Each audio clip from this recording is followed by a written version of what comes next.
and welcome back to the Star Wars Expanded Universe, narrated by Disney, Oracle and Lucasfilm, whichever way you slice it, Legends. I have a bit, but also not a lot, but also a lot. It's weird. But before we get to the title of the video, I do have some comics to discuss. We have Empire, issue 9, 12, and 15, which all have Biggs Darklighter. Empire issue 9, because it's weird. Issue 8 shows Big join the Empire, then shows him become a rebel, and literally right up to the movie events. This goes back to when he was in the Empire and shows us how he decided to leave.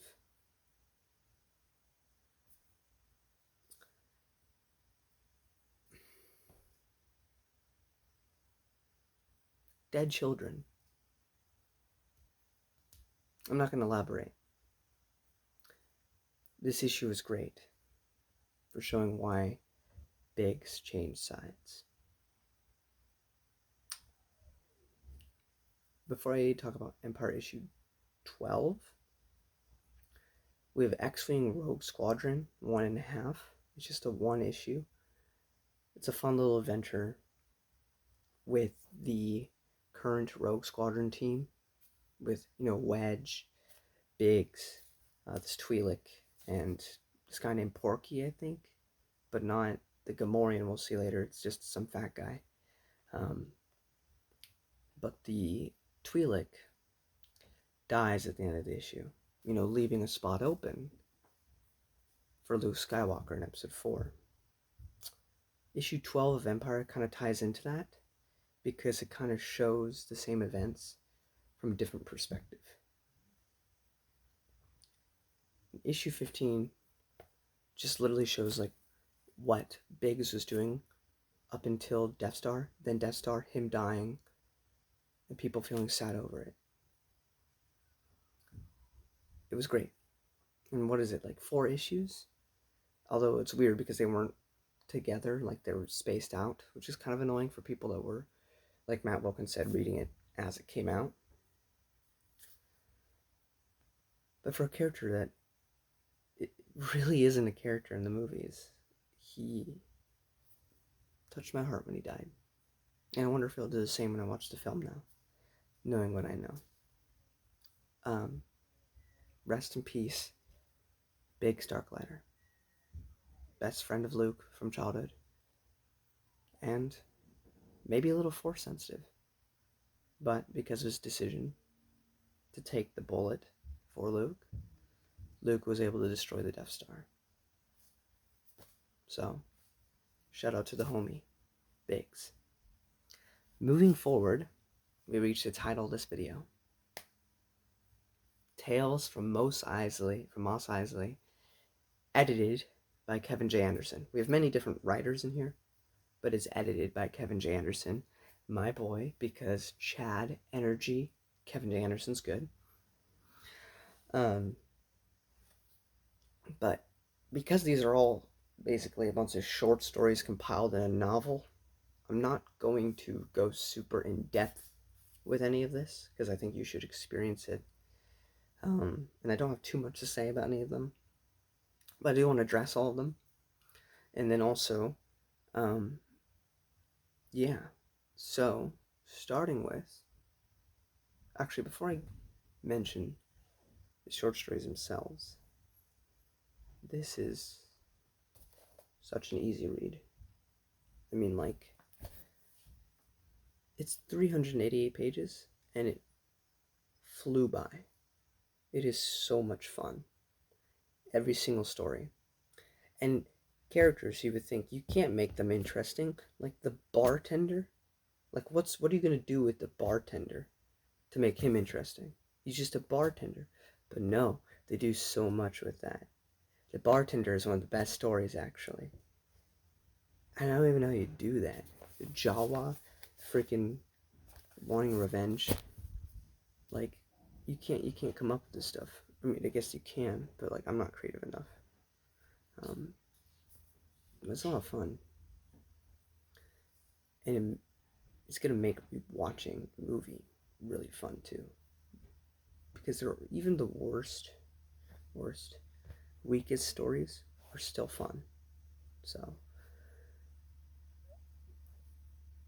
I think this has got to be in a top 20, if not a top 10. This short story compilation is just so much fun. Two of them I won't be talking about though, because I think they're technically later, but already starting with Greedo's Tale by Tom and Martha Veitch. Yes, Dark Empire, Tales of the Jedi author, wrote this. Makes you feel bad for Greedo, but clunky. For that reason alone, it's worth reading. We also have We Don't Do Weddings by Kathy Tyers. What's with Kathy Tyers and bands? She seems to really enjoy writing about them. But the Jizz Band, yeah, because in space, you don't want to call it jazz because that's on Earth. So they decided to call it Jizz. Probably didn't age the best, but Jizz played a great band in the movie. It's because we all have dirty minds, but that is officially their name, or at least the type of music they're playing. But this was really fun too. Made the Biffs, who are just playing music, interesting. It's awesome. We have When the Desert Wind Turns, a Stormtrooper Tale by Doug Beeson. This gives a character to literally a random stormtrooper that like picked up that little circle thing in the desert that they make fun of that scene in Spaceballs. They give a character to this nothing person. Like, it's amazing.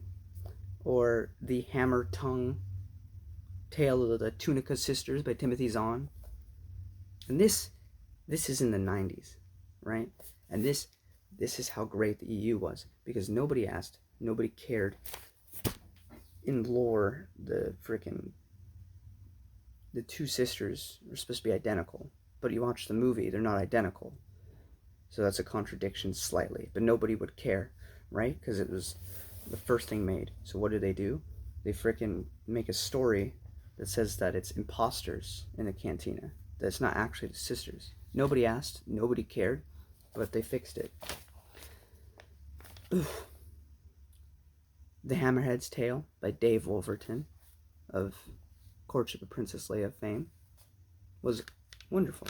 Absolutely love this one. Empire Blues by Daniel L. Moron. I don't have too much to say about it, but it was good. Play It Again, Figurin' Dan by A.C. Crispin. Was also a lot of fun. We focus on Muftak. I don't know if I'm saying that right. It's a alien name, it doesn't matter. But this connects to the Hammerhead's Tale slightly. Map of Peace by M. Shea Bell. It's actually pretty decent too. This one isn't actually in the cantina. It's just on Tatooine, which shows the more insidious side of the Empire. Like they're purposely trying to rile up the Tuskens and the Jawas and the humans so there won't be peace. Because who needs an empire if you already got peace? So, The Bartender's Tale by David Bishop. They give so much character to a bartender. A bartender. It's incredible.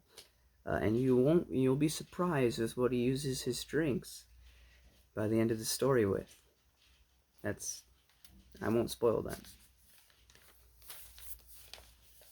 Night Lily by Barbara Hamley. This is where we focus on the Goltul, the little thing with the two horns. whatever you call those things. He's an awful person, and he makes it, he gets his comeuppance by the end. That's what I'll say there. Soup's on. This is where we introduce the Anzati, which freaking love the Anzati. Actually, I don't love the Anzati. I despise and hate them, but this is where we first get introduced to them. A little pipe smoker. It looks like a nerd. Anzati, stick up your nose, go to your brain, suck it out. The entire story, though, I think is first person, which was different, but incredible. It's my favorite story. It's my favorite story in the entire book, was this little short story. Then Swap Meet, written by Kevin J. Anderson, my boy, is about the Jawa who's in the cantina, who wants revenge because his family has been murdered. He knows that the Tusken Raiders didn't do it, and he's looking for revenge. It's a good one, too. Ranatet's Tale by Rebecca Moesta. Probably one of the more weaker ones, and I don't have too much to say about it. And then At the Crossroads by Jerry Oltian. This one's on Boshek, the Sideburns guy.